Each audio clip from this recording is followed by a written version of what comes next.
എല്ലാവർക്കും നല്ല പുഞ്ചിരിയോടെ സ്നേഹത്തോടെ എല്ലാ കാര്യങ്ങളിലും ഇടപെടുന്ന ഈ ഭദ്രാസനത്തിന് അനുഗ്രഹീതമുള്ള നേതൃത്വം നൽകുന്ന ഏറ്റവും അഭിയുന്നനായ ഗീവർഗീസ് മാർ പക്കോമിയോസ് തിരുമേനി, അഭിയുന്യ കോറപ്പിസ്കോപ്പ, അഭിയുന്നരായ എല്ലാ വൈദിക ശ്രേഷ്ഠരുമേ, മനോഹരമായ ഗാനങ്ങളാൽ ഈ സന്ധ്യ ഏറ്റവും ശ്രേഷ്ഠമാക്കുന്ന ഗായക സംഘാംഗങ്ങളെ, പ്രിയപ്പെട്ട മാതാപിതാക്കളെ, സഹോദരങ്ങളെ, 52 വർഷക്കാലം ഈ മണ്ണ് തിരുവചനത്തിൻ്റെ വെളിച്ചത്തിൽ ഏറെ ശ്രേഷ്ഠമാണ്.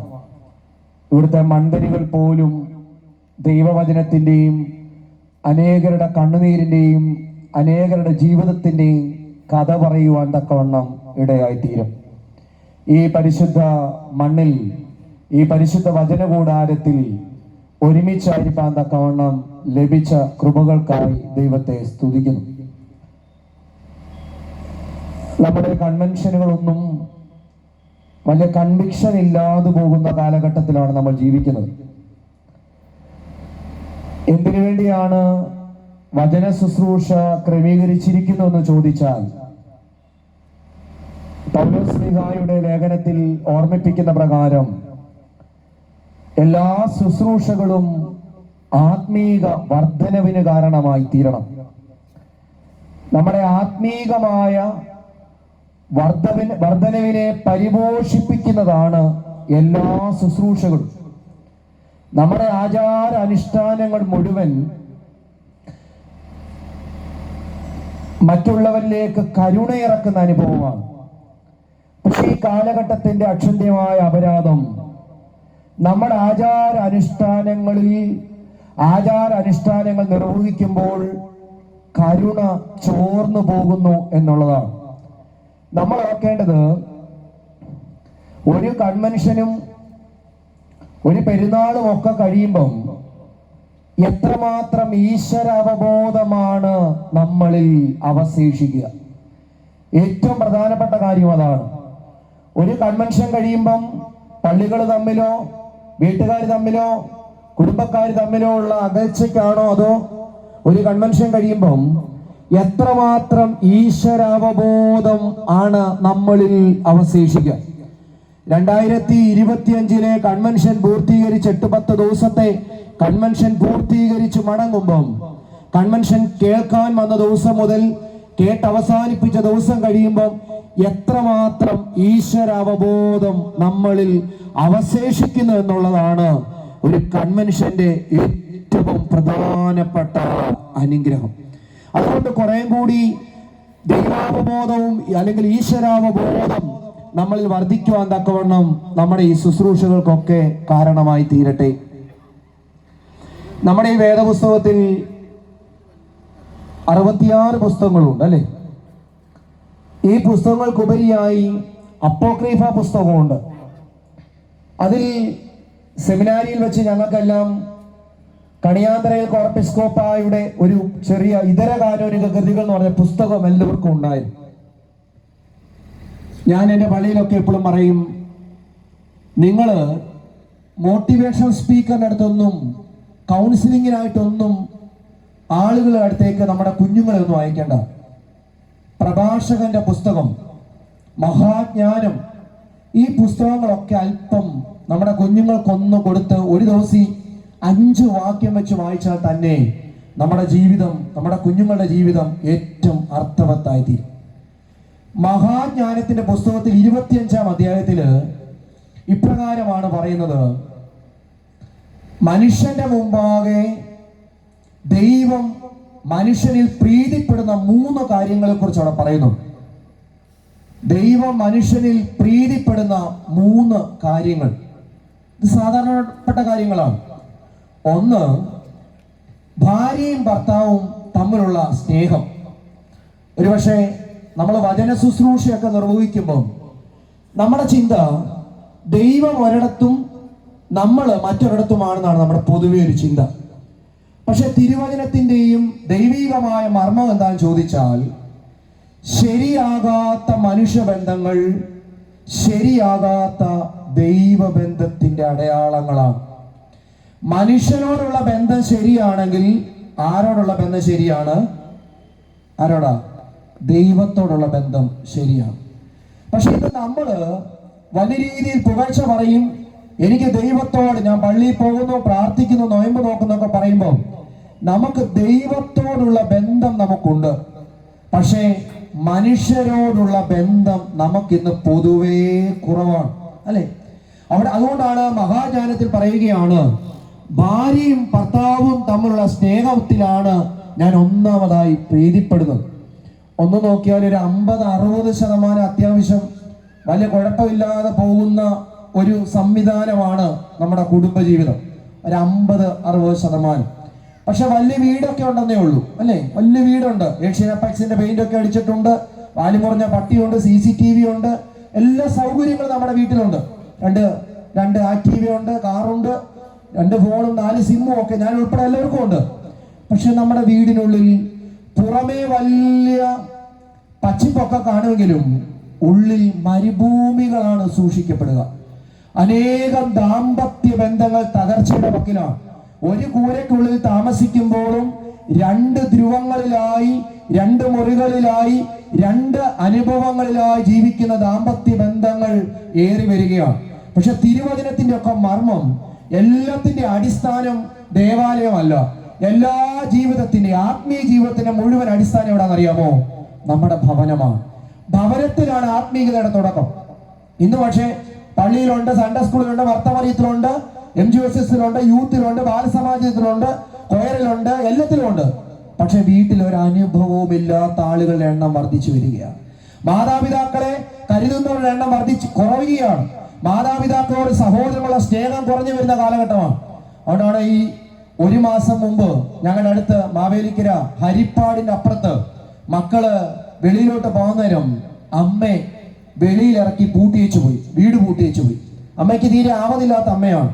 തിരിച്ചു വന്നപ്പം കാണുന്നത്, 2 ഭാര്യയും ഭർത്താവും തിരിച്ചു വന്നപ്പം കാണുന്നത് തെരുവു പട്ടികൾ. മുമ്പ് എനിക്ക് തിരുമേനി ഇതൊക്കെ ഇങ്ങനെ ഏതോ ഒരു കാര്യം രാവിലെ പറയുന്നത് കേട്ടു. തെരുവു പട്ടികളെല്ലാം കൂടെ ഈ അമ്മയെ കടിച്ചു പറിച്ചു. അമ്മയുടെ കണ്ണുകൾ കടിച്ചു പറിച്ചെടുത്തു. അമ്മ ചോര വാർന്ന് അമ്മ ഈ വീടിന്റെ മുന്നിൽ മരിച്ചു കിടക്കുകയാണ്. ഒരുപക്ഷെ അവർ പള്ളിയിലോ അമ്പലത്തിലോ മോസ്കിലോ എവിടെയൊക്കെ പ്രാർത്ഥിക്കാൻ പോയതായിരിക്കും. പക്ഷേ അമ്മയെ ഇറക്കി വീടിന്റെ വെളിയിൽ, വീടിനകത്തിരുത്താതെ അമ്മയെ ചായ്പിലേക്ക് ഇറക്കി ഇരുത്തിയിട്ടാണ് ഈ 2 ഭാര്യയും ഭർത്താവും പോയിട്ട് വന്നത്. തിരിച്ചു വന്നപ്പം അമ്മ ചോര വാർന്ന് അതിദാരുണമായി മരണപ്പെട്ട് കിടക്കുകയാണ്. അതുകൊണ്ട് നമ്മുടെ ആത്മീയതയുടെ അടിസ്ഥാനം നമ്മുടെ ഭവനമാണ്. നമ്മുടെ എല്ലാത്തിന്റെ അനുഗ്രഹം നമ്മുടെ മാതാപിതാക്കളാണ്. അതുകൊണ്ടാണ് പ്രഭാഷകന്റെ പുസ്തകം 3-ാം അധ്യായത്തിന്റെ 9-ാം വാക്യത്തിൽ എഴുതി വെച്ചിരിക്കുന്നത്, അപ്പന്റെ അനുഗ്രഹമോ തലമുറകളെ ഉയരത്തിൽ നിർത്തും, അമ്മയുടെ ശാപമോ തലമുറകളെ വേരോടെ പറിച്ചുകളിൽ. സദൃശവാക്യത്തിലുണ്ട്, അപ്പനെ അമ്മയും ദുഷിക്കുന്നവന് വിളക്ക് കൂരിരുട്ടിൽ അണഞ്ഞു പോകും.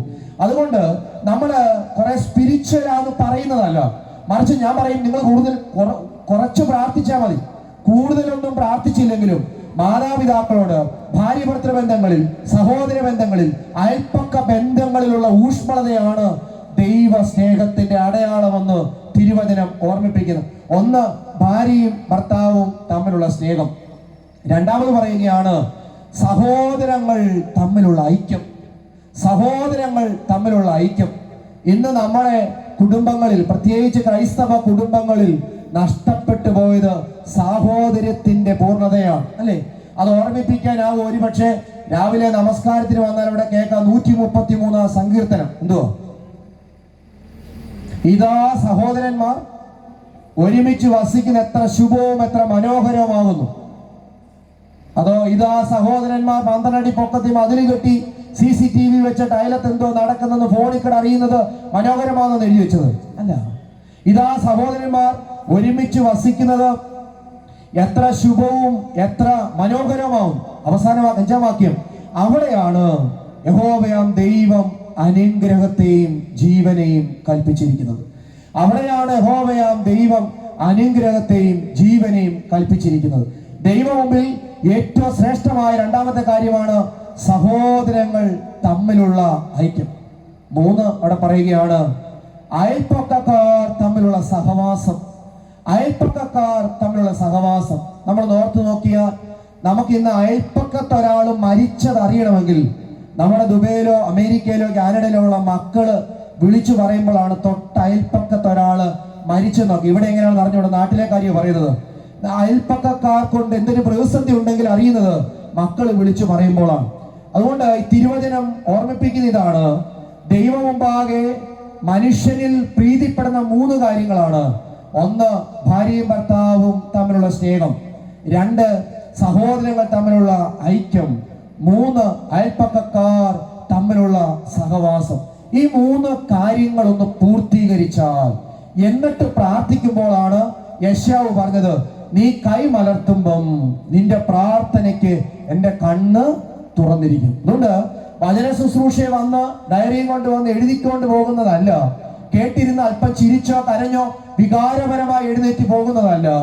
പോയി ചെന്ന് വീട്ടിൽ കയറുമ്പം പ്രസംഗം കേട്ടതിന്റെ പ്രതിഫലനം പള്ളിയിലല്ല, കുറെ കർത്താവെ കർത്താവെ എന്ന് വിളിക്കുന്നതല്ല, നിന്റെ ഭവനത്തിൽ, നിന്റെ അയൽപ്പക്ക ഭവനങ്ങളിൽ, നിന്റെ സഹോദരങ്ങളിൽ, നിന്റെ ചുറ്റുപാടുകളിൽ വ്യാപരിക്കുമ്പോഴാണ് കൺവെൻഷൻ ഒരു കൺവിക്ഷൻ ഉണ്ടാകും. അതുകൊണ്ട് ഈ 52ാമത് കൺവെൻഷന്റെ അനുഗ്രഹമായ നടത്തിപ്പിൽ ഈ 3 അനുഭവങ്ങൾ ഒരുമിച്ച് ചേർന്ന് നമ്മുടെ ജീവിതത്തെ പരിപോഷിപ്പിക്കട്ടെ. അവിടെ പ്രാർത്ഥിക്കുമ്പം ദൈവത്തിന്റെ ആത്മാവ് നമ്മളിൽ വസിക്കുമെന്ന് തിരുവചനം ഓർമ്മിപ്പിക്കുന്നു.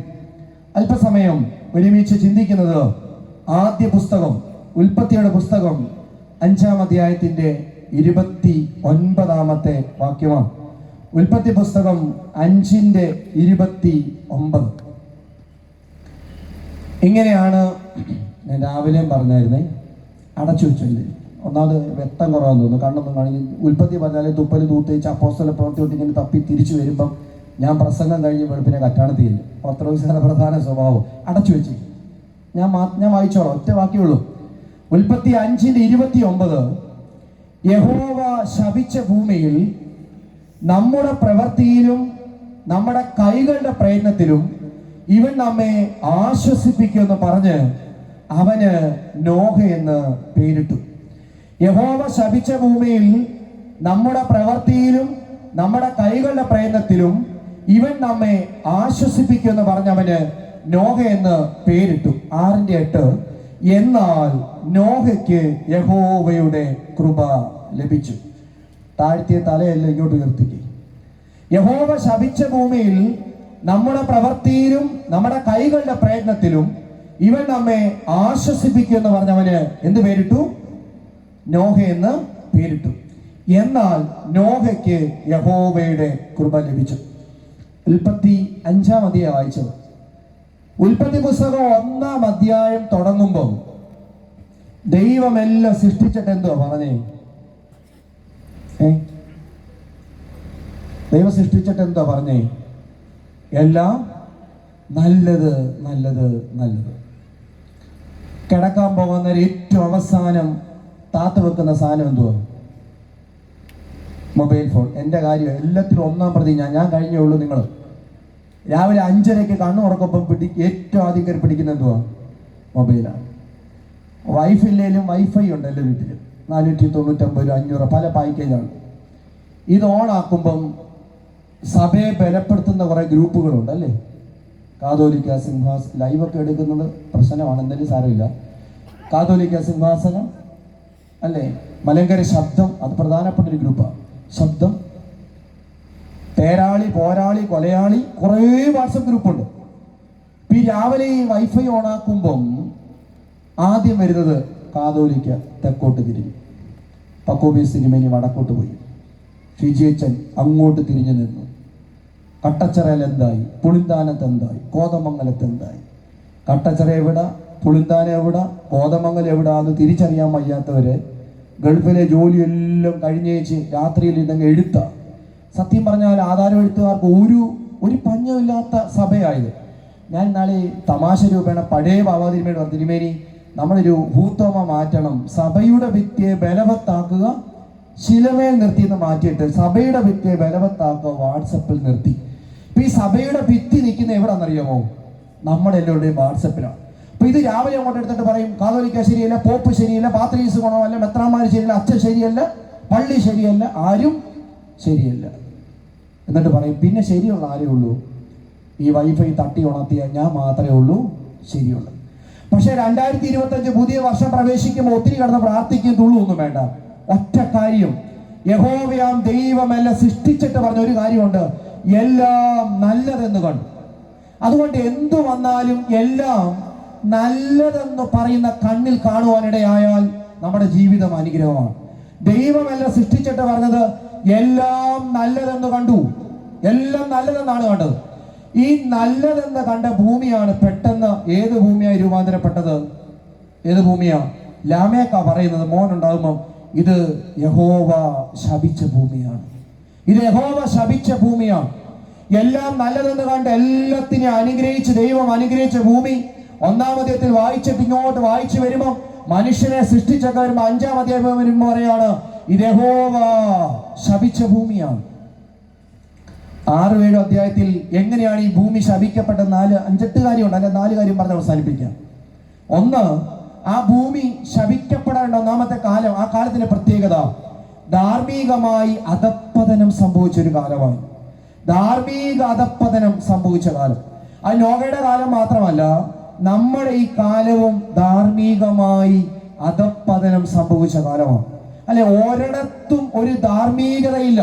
അല്ലെ, ഒരിടത്തും. അത് ആത്മീക മേഖലകളിൽ, സാമൂഹിക മേഖലകളിൽ, രാഷ്ട്രീയ മേഖലകളിൽ എല്ലായിടവും ധാർമ്മികമായി അധപ്പതനം സംഭവിച്ച കാലം.